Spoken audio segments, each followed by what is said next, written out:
뇌병변 장애인은 전체 장애 등록 인구 가운데 약 10%를 차지합니다. 그 대표적 유형 중 하나인 뇌성마비. 뇌성마비는 뇌가 손상되어 운동 기능이 마비된 상태입니다. 뇌병변 장애의 또 다른 유형인 뇌졸중.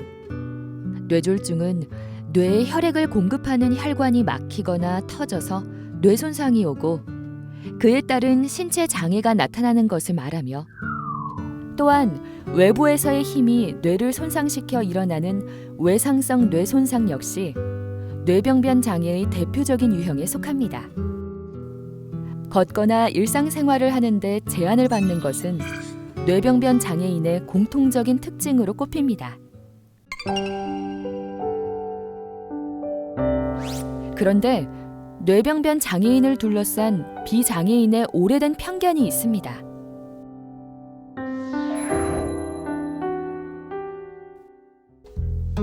안면 근육을 잘 조절하지 못하고 사지를 흔들고 경직된 모습으로 걷고 알아듣기 힘든 말을 하는 것은 뇌병변 장애인의 특징입니다. 그러나 드러나는 겉모습만으로는 뇌병변 장애인의 지능을 단정하거나 판단할 수 없습니다. 말 하나 할래도 정확하게 하려고 그러면 되게 얼굴이 좀 일그러지는 그런, 겉으로 봐가지고는 어떻게 보면 지적 능력도 좀 떨어지고 학습 능력도 좀 떨어지는 것처럼 보이는 경우가 왕왕 있습니다만, 보통 이런 부분, 대부분의 이런 뇌성마비 장애인 분들은 어떤 지적 기능이나 뭐 인지 기능이나 학습 능력 같은 경우는 거의 정상인 경우가 많아요. 뇌병변 장애인 중에는 비장애인과 같거나 오히려 더 뛰어난 지능을 보이는 뇌병변 장애인들도 많습니다. 정훈기 씨 역시 그 대표적 사례로 꼽히는 사람 중 하나입니다. 정훈기 씨는 뇌병변 장애인 최초의 서울대 합격생으로 불립니다. 서울대 졸업 후 그는 뇌병변 장애인 최초의 대기업 공채시험 합격자로 기록됐습니다. 2003년 당시 어려운 취업 관문을 뚫은 정훈기 씨는 이후 지금까지 장애를 넘어 뛰어난 능력을 발휘하고 있습니다. 지금 사회에서 많이 좀 언행한다든지 아니면은 뭐 많이 좀 더듬더 해가지고 저 친구는 뭐가 안 좋을 거야. 그렇게 얘기하는 거는, 그렇게 생각하는 거는 시대착오적인 생각입니다. 어떻게 보면 더 뛰어난 학습 능력을 가지고 있는데도 불구하고 일반적으로 그런 분들을 저 양반은 잘 못할 거야, 이 사람들한테 일을 시키게 되면 이 사람들이 다 망쳐놓을 거야 라는 편견 때문에 제대로 기회를 못 갖고 있는 경우가 되게 많아요. 그러다 보니까 실제로 이분들이 사실 좌절도 많이 하고 할 수 있는데 이런 몸에 갇혀있는 그런 영혼이라고 봐도 되거든요. 영혼은 깨끗하고 생각도 많이 하고 있는데 몸은 이래고 잘 안 움직여요. 이런 부분에 대해서는 겉보기와 다르게 이분들이 속에서는 정말 뛰어난 어떤 학습 능력과 인지 능력과 판단 능력을 가지고 있다라는 상황에서 현재 어떤 일을 하더라도 약간 느린 편이 있으니까 그런 부분에서 조금의 인내심만 가지고 있으면은 충분히 좋은 어떤 사회 구성원으로서 롤을 담당할 수 있을 거라고 생각을 합니다.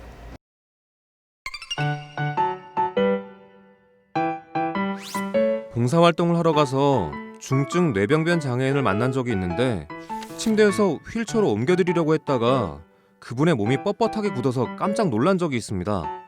어떻게 그분들을 대해야 하나요?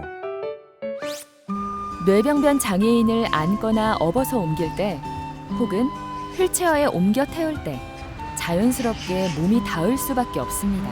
자, 듭니다. 그러나 다른 사람의 신체나 물건이 닿으면 뇌병변 장애인의 몸은 순간적으로 굳어질 수 있습니다. 이때 충분한 기다림이 필요합니다. 몸이 충분히 풀릴 때까지 기다려줘야 뇌병변 장애인이 불편 없이 이동할 수 있습니다. 뇌성마비 장애인들은 장애인 특성상 몸이 경직되거나 뻗치는 그러한 경우들이 있거든요. 그럴 때 이제 휠체어를 태울 때 충분히 대화를 해서 긴장을 풀어주는 게 우선이고요. 가끔 뇌성마비 장애인들은 경직돼서 안았는데 밑으로 이렇게 빠지는 경우가 있거든요. 그래서 한 분은 겨드랑이를 통해서 깍지를 끼시고 드시고, 한 분은 다리를 무릎 잡아주셔서 이렇게 휠체어에 태우시면 편하게 태우실 수 있습니다.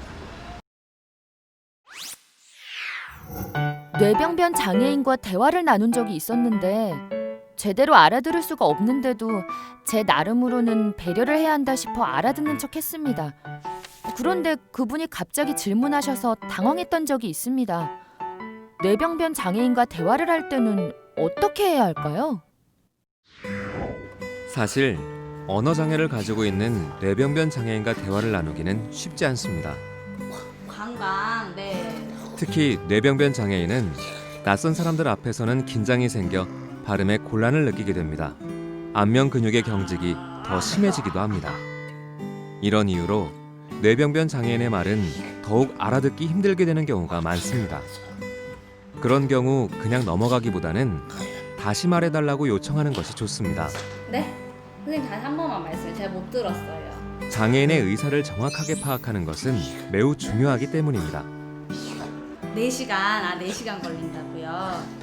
인내심을 가지고 성의 있게 경청하면 듣지 못할 말은 없습니다.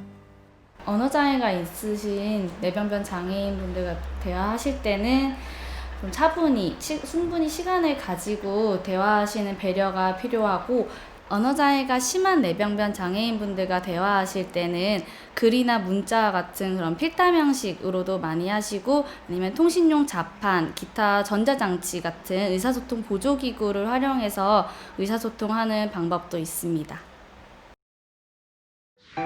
뇌병변 장애인과 동행하기는 쉽지 않을 것 같은데요. 어떤 것들을 알아야 할까요? 뇌병변 장애인의 걷기는 비장애인보다 2~3배의 시간이 더 걸릴 수밖에 없습니다. 함께 걸어갈 때는 뇌병변 장애인의 걷는 속도에 맞추어 걷는 것이 기본입니다.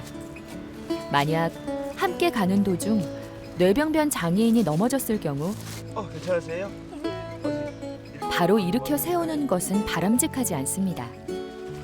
어떤 도움이 필요한지 먼저 물어본 후 도움을 주는 것이 필요합니다.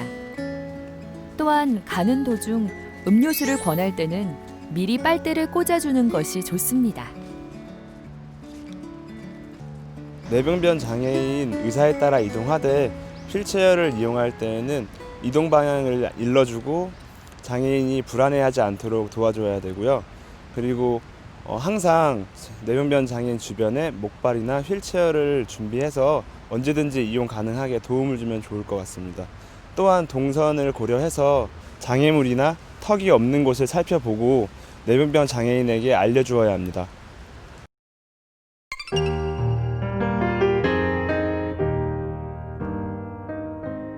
뇌병변 장애인들은 운동장애나 언어장애를 동반하고 있기 때문에 처음 보시는 분들은 뭔가 모자르고 어눌하고 도와줘야 된다는 생각으로 출근해서 반말을 하시는데, 그분들도 개개인이 하나의 인격체로서 살아가시기 때문에 그런 측면으로도 봐주시면 좋겠습니다.